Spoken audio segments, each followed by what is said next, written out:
Friends, நம்ம favourite சீரியலில் அடுத்து என்ன சுவாரஸ்யமாக நடக்குதுன்னு பார்க்குறீங்க.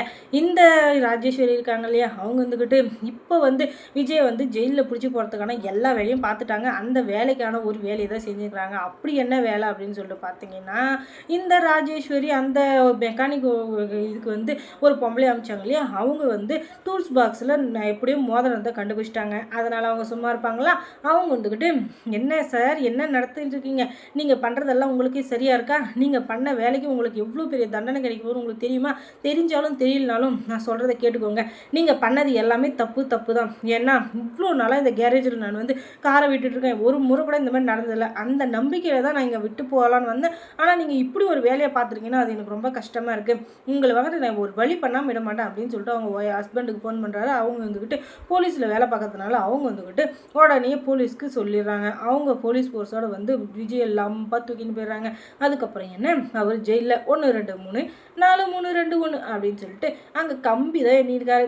என்னப்பா இது, கம்பி கூட வேணா தெரியாதுன்னு பார்த்தா வேற என்ன பண்ணுறது, ஜெயிலில் ஒரே இடத்துல உட்காந்துங்கன்னு இந்த பக்கமும் அந்த பக்கம் என்றதை தர வேற நாங்கள் டூரிஸ்ட் ஸ்பாட்டாக இருக்குது.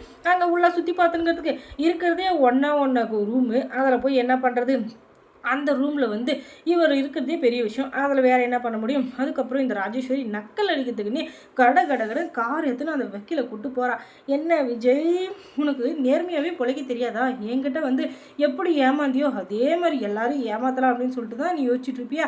நாம் ஒரு டைம் ஏமாந்தோன்னு வச்சுக்கோ, அடுத்த டைம் முடிச்சுக்கணும். இல்லைன்னு வச்சுக்கோ நம்ம தலையில் மிளகா அரைச்சிருவாங்க. அதனால் நான் என்ன சொல்கிறேன்னா விஜய், எப்போவுமே முடிச்சுக்கினே இரு.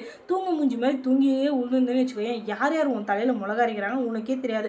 அதுக்கப்புறம் நீ என்ன பண்ணுவ சொல்லு?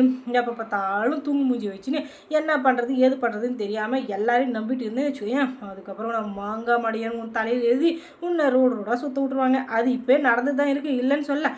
ஆனாலும் கொஞ்சம் முழிச்சுக்கோ அப்படின்னு இவங்க சொல்ல, உடனே நீ எல்லாம் அட்வைஸ் பண்ணுற அளவுக்கு நான் ஆளாயிட்டேன் பற்றி அதே எனக்கு கஷ்டமாக இருக்குது. இந்த வேலை எல்லாத்தையும் பண்ணதே நீ தான். நான் இந்த நிலைமையில் இருக்கிறதுக்கு காரணமும் நீ தான். என் சொத்து பத்தை பிடுங்கி என்ன இப்போ அதிகாரம் பண்ணிட்டு இருக்கோம் நீ தான். ஆனால் நீ பேசுறதே எனக்கு ரொம்ப கஷ்டமாக இருக்குது. ஒழுங்கு மரியாதை இந்த இடத்த விட்டு போயிடு, இல்லைன்னு வச்சுக்கோயேன் அதுக்கப்புறம் நான் மனுஷனாகவே இருக்க மாட்டேன் அப்படின்னு சொல்லிட்டு பயங்கரமாக தீட்டி விட்றாங்க. இவனுக்கெல்லாம் இந்த வாய்க்கு தாண்டா இந்த வாழ்க்கை, அதனால தான் இவ்வளோ கஷ்டப்பட்டுட்டு இருக்கேன். நீ கஷ்டப்படு, என்ன வேணா படு, அதை பற்றி எனக்கு கவலை இல்லை. ஆனால் இப்போதைக்கு நான் இருக்கிற சுச்சுவேஷனுக்கு என் சொத்து பத்து எல்லாத்தையும் காப்பாற்றிக்கணுமே தவிர உங்ககிட்ட தவற விட்டுறக்கூடாது அப்படின்றதுல நான் உஷாராக இருக்கேன். ஆனால் அதை எப்படியாச்சும் வாங்கிடலாம் அப்படின்னு சொல்லிட்டு கனவுல கூட காணாது. ஏன்னா இங்கே பார்த்தியா வக்கீல் என் கூடவே இருக்கார். அவர் இருந்துக்கிட்டு எப்போ என்னென்ன பாயிண்ட் வேணுமோ எல்லா பாயிண்ட்டையும் எனக்கு நல்லா எடுத்து கொடுக்குறாரு. அது மூலயமா நான் இருந்துக்கிட்டு நல்லா வசதியாக தான் இருக்கேன், எல்லாத்துலேயும் உஷாராக தான் இருக்கேன். அதனால் என்னை ஏமாற்றி என் சொத்து பத்தெல்லாம் பிடிங்கலான்னு நினச்சேன். அதுக்கப்புறம் நீயும் சரி உன் குடும்பமும் சரி தர மட்டமாயிருங்க. அது சீக்கிரமாக நடக்க தான் போகுது. அதனால் கொஞ்சம் உஷாராயிரு தம்பி, என்கிட்ட வச்சுக்காத அப்படின்னு சொல்லிட்டு பயங்கரமாக பேசினுங்கிறாங்க.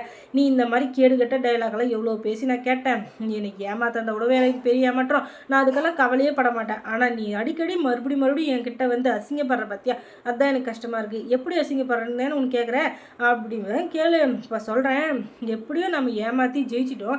அவனை திரும்ப வாழ்க்கையில் பார்க்கவே கூடாது அப்படின்ற ஒரு குற்ற உணர்ச்சி இல்லாமல் மறுபடியும் என்னை பார்க்குற பார்த்தியா, அதில் தான் நான் ஜெயிச்சிட்டேன். அப்படின்னா என்ன அர்த்தம், நான் மேலே போகிறேன்னு அர்த்தம். நீ என்னை பார்த்து பயந்துட்டேன்னு அர்த்தம். அதனால தான் அடுத்து என்ன பண்ணுறான் அப்படின்னு சொல்லிட்டு நீ பார்த்து நேர்கிற. அது எனக்கு நல்லா தெரியுது. அதுக்காக நான் தோண்டேன்னு மட்டும் நினைக்காத.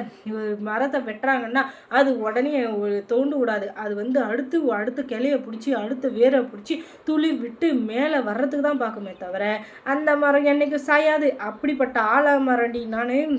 என்னை உன்னால் எதுவும் பண்ண முடியாது அப்படின்னு சொல்லிட்டு இருக்க.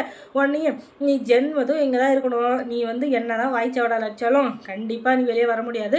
உன்னை வெளியே வரவும் விட மாட்டேன். சும்மா பகல் கனவு காணாத, போய் வேறு ஏதாச்சும் வேலை இருந்தால் பார்ப்போ அப்படின்னு சொல்லிட்டு பயங்கரமாக பேசி விட்றாங்க நம்ம ராஜேஸ்வரி. அதுக்கப்புறம் என்ன, விஜய்க்கு இன்னும் கோவம் அதிகமாகிடுச்சு, இந்த ராஜேஸ்வரிக்கு வாய்க்கொழுப்பு அதிகமாகிடுச்சு. அதுக்கப்புறம் மல்லி சீரியலில் என்ன சுவாரஸ்யமாக நடந்திருக்கும் நீங்கள் தெரிஞ்சுக்கணுன்னா நம்ம சேனலை சப்ஸ்கிரைப் பண்ணுங்கள். அதோட பக்கத்தில் இருக்க அந்த பெல் ஐக்கானை கொஞ்சம் கிளிக் பண்ணி விடுங்க. Thanks for watching.